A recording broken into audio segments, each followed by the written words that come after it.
तेरे को अपने लाइफ को कंट्रोल लेना है तो सबसे पहले सारे डोपामिन सोर्सेस तेरे को कट करने पड़ेंगे भाई। सारे डोपामिन सोर्सेस मतलब चीप डोपामिन सोर्सेस, क्योंकि पूरी तरीके से डोपामिन को खत्म करना ये इम्पॉसिबल है, ये तेरे को पता ही होगा अब तक। और डोपामिन डिटॉक्स ये जो कॉन्सेप्ट है बहुत वायरल फेमस है, और इस कॉन्सेप्ट के बारे में तो जान ही रहा होगा। लेकिन जो चीप डोपामिन है वो तेरे को एक डोपामिन रश के स्टेट में लेके जाता है, और जब वो डोपामिन क्रैश करता है तब तेरा मूड जो है वो डाउन होता है, और उस मूड डाउन होने की वजह से तू वापस से एक बैड हैबिट को परफॉर्म करता है जो कि तेरे को नहीं करना था और जिसकी वजह से तेरे को लो आया था। और जिस बैड हैबिट को तू फिर से परफॉर्म करेगा तो फिर से ये जो डोपामिन का लूप है ये बार बार कंटिन्यू होते रहेगा, और तू हमेशा अपना लाइफ का कंट्रोल उस बैड हैबिट को देते जा रहा है जो कि तेरे लाइफ को बर्बाद करके रखा हुआ है। और इसी वजह से तू हमेशा लो फील करता है, या फिर तेरे को ऐसा लग रहा है कि तू अपनी लाइफ का कंट्रोल खो दिया है। तो सबसे पहले सारे डोपामिन जो चीप डोपामिन सोर्सेस है वो सब को कट कर दे। चीप डोपामिन सोर्सेस भाई बताने की जरूरत नहीं है, जितने भी बैड हैबिट्स होते हैं वो सारे चीप डोपामिन सोर्सेस के अंदर आते हैं। और ये जो तेरा स्क्रीन है मतलब ये भी डोपामिन सोर्स में आता है, जो कि हर एक पिक्सल इस तरीके से एडिक्टिव बनाया गया है कि तेरे दिमाग को हाईजैक करे और तू ज़्यादा से ज़्यादा फ़ोन में अपना समय बिताए। लेकिन तेरे को इस वर्चुअल वर्ल्ड से बाहर निकल के बाहर जाके कोई एक्शन लेना पड़ेगा। और जब तू चीप डोपामिन सोर्सेस के हैबिट्स को रिप्लेस करेगा अच्छे डोपामिन हैबिट्स से, जैसे कि वेट लिफ्टिंग हो गया या कुछ प्रोडक्टिव जो कि तेरे लाइफ में कुछ बिल्ड करके दे रहा है, तो वहाँ पे जो टाइम गैप आ रहा है और जो मूड तेरा लो रहेगा वो तेरे को मूड इंक्रीज करेगा वहाँ पे।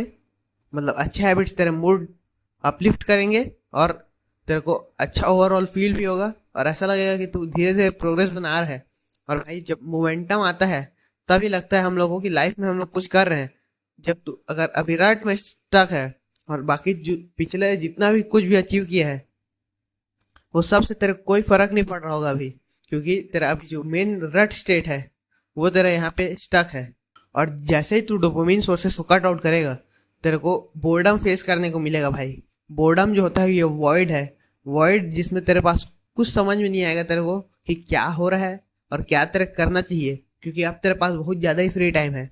और ये जो फ्री टाइम है ये एक ग्रोथ फेज है भाई, ये हर आदमी के लाइफ में आता ही है। और इस फेज को तेरे को एम्ब्रेस करना सीखना पड़ेगा, क्योंकि जितना ज़्यादा तू बोर होगा उतना ज़्यादा तेरा दिमाग कुछ सोचेगा। ओवर थिंकिंग जो पैटर्न में आजकल घुस रहे हैं, या फिर जो आइडियाज आते हैं कुछ अच्छा प्रोडक्टिव करने के, वो सिर्फ जब हम लोग अकेले रहते हैं तब आते हैं। ऐसा क्यों? क्योंकि हम लोग 24 घंटे कोई ना कोई स्टिमुलस अपने ब्रेन को दे ही रहे हैं। और जितने ज़्यादा तू बोर होने का प्रैक्टिस करेगा उतने तेरे को अच्छे आइडियाज आएंगे, और उसको तू कहीं पे अपना एक पेज ले ले और उसको लिख, और जितने भी तेरे थॉट्स है सब कुछ एनालाइज कर, अपने गोल्स लिख और उसको कैसे तेरे को अटैक करना है वो सबको लिख। और ये जो बोर्डम का फेज है भाई, अगर तू बोर्डम को एम्ब्रेस करेगा तो लाइफ में तू अनस्टॉपेबल बन जाएगा, क्योंकि हर कोई आदमी बोर्डम को फेस नहीं कर सकता। और बोर्डम से बचने के लिए कोई टीवी चला रहा है, कोई म्यूजिक चला रहा है, बैकग्राउंड में म्यूजिक चल रहा है किसी के, कोई गेम खेल रहा है। और ये जो बोर्डम को अगर तू एम्ब्रेस करना सीख गया तो सोच तेरा लाइफ क्वालिटी और तेरा लेवल ऑफ मैन जो तू है वो कहाँ पहुँच जाएगा। और भाई तू अपने इस विक्टिम मेंटालिटी से बाहर निकल कि मैं अपने लाइफ का कंट्रोल खुद नहीं रखा हूँ, क्योंकि हर आदमी के पास उसका लाइफ का कंट्रोल होता ही है। तू विलिंगली ही डिसाइड कर रहा है कि तेरे को कोई बैड हैबिट करना है कि नहीं करना है, जिसकी वजह से तू अपने लाइफ का कंट्रोल खो दिया है। और अगर तू अपने लाइफ का कंट्रोल लेना चाहता है तो तेरे को रेस्पॉन्सिबिलिटी लेना ही पड़ेगा, क्योंकि मैन हमेशा रेस्पॉन्सिबल होता है हर चीज़ के लिए, चाहे वो कुछ भी हो। और अगर बाहर के लोग भी चाहते हैं कि तू हर चीज़ का रेस्पॉन्सिबिलिटी ले, वो लोग के लिए भी, जिससे वो तेरे को लीडर की तरह देख सके। लेकिन तू भाई यहाँ अगर खुद कभी रेस्पॉन्सिबिलिटी नहीं लेगा, तू बोलेगा कि किस रीज़न की वजह से मैं वीडियो गेम खेल दिया, या ये बुलाया दोस्तों मैं वीडियो गेम खेल दिया, ये कुछ हुआ तो इसकी वजह से मैं कुछ और XYZ बैड हैबिट परफॉर्म कर दिया। लेकिन अगर तू सच में अपना अकाउंटेबिलिटी लेगा और रिस्पॉन्सिबिलिटी लेगा तो तू एक लेवल ऑफ मैन बनेगा और लोग तेरे को रेस्पेक्ट करेंगे। और भाई अगर तेरे लाइफ में तक 3 मेजर गोल डिसाइडेड नहीं है तो तेरे को इसको अपने पेज में आज ही लिखने का जरूरत है, क्योंकि 3 मेजर गोल एक आदमी एक टाइम पे अटैक कर सकता है। चाहे वो तेरा फिजिक हो, चाहे वो तेरा फाइनेंसेस हो, चाहे वो तेरा कोई एग्जाम में अच्छा स्कोर करना हो, या फिर कोई बिजनेस रन करना हो, या फिर जो भी है, तेरा 3 मेजर टास्क और गोल वहाँ फिक्स होना ही चाहिए, क्योंकि उस गोल से तेरे को कुछ ना कुछ अचीव करना है। और भाई ये रियलाइज कर कि तेरे को उस 3 चीज़ों के लिए हर चीज़ सेक्रीफाइस करना ही पड़ेगा, अगर तेरे को वहाँ पे टॉप पे जाना है तो। अगर मीडियोकर जाना है तो बैलेंस कर ले, लेकिन अगर तेरे को सच में कुछ अच्छा उखाड़ना है या टॉप टॉप पे ऐड जाना है तो इम्बैलेंस के थ्रू ही जाना पड़ेगा, क्योंकि तेरे को ऑल इन जाना होगा। और अगर तू हर चीज को बैलेंस करके चलूंगा बोलेगा तो ऐसा नहीं होता भाई। इम्बैलेंस ही की है यहाँ पे। और इम्बैलेंस करके अगर तू उस 3 टास्क को अटैक करेगा हर दिन हर रात, और जितने ज्यादा थॉट्स है अपने दिमाग में सिर्फ उस गोल के रिलेटेड रख, जितने ज्यादा थॉट्स तू उस गोल के रिलेटेड अपने दिमाग में रखेगा उतने ज्यादा उस चीज पे तू एक्शन लेने के नए नए आइडिया सोचेगा, और कैसे तू उस अपने टास्क को अच्छे से और इम्प्रूव करे जिससे वो गोल तेरे को जल्दी मिले, ये तेरे को रियलाइज होगा।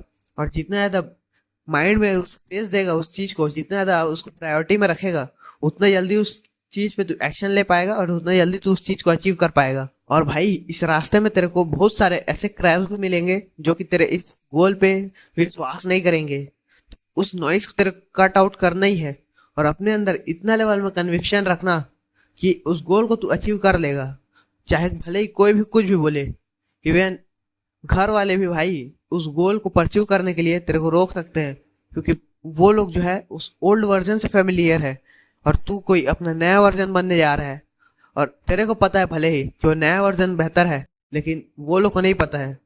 और भाई वो लोग को सिर्फ सरफेस लेवल दिख रहा है, लेकिन तेरे को अंदर से पता है कि तेरे को वो चीज़ चाहिए।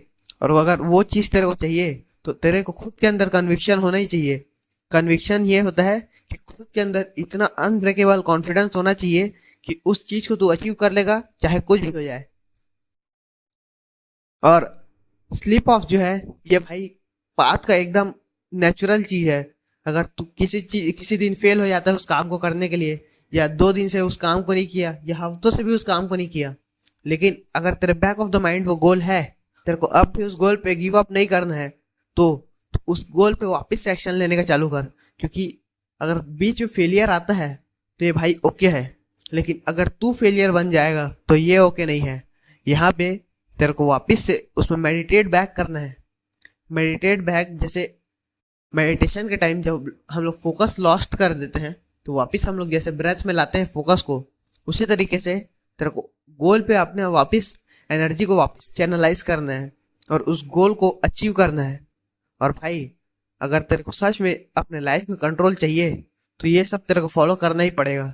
और अगर तू माइंडलेसली फिर से वापस इंस्टाग्राम स्क्रॉल करने का चालू कर देगा तो इससे तेरे को वापस से रिग्रेट के पाथ में तू वापस से लूप होते जाएगा। और ये जो रिग्रेट है भाई ये लोएस्ट फ्रीक्वेंसीज में आता है।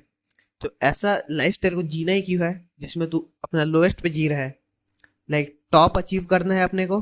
और अगर तू ये चैनल अब तक देख रहा है तो भाई तेरे अंदर कुछ ना कुछ तो कर जाने का जज्बा है ही। तो एक लाइक जरूर कर देना अगर तेरे को कुछ भी इंस्पायरिंग लगा हो तो। और अगर तेरे को मेडिटेशन के बारे में और सीखना है तो हम लोग का मेडिटेशन वाला वीडियो चेकआउट कर लेना।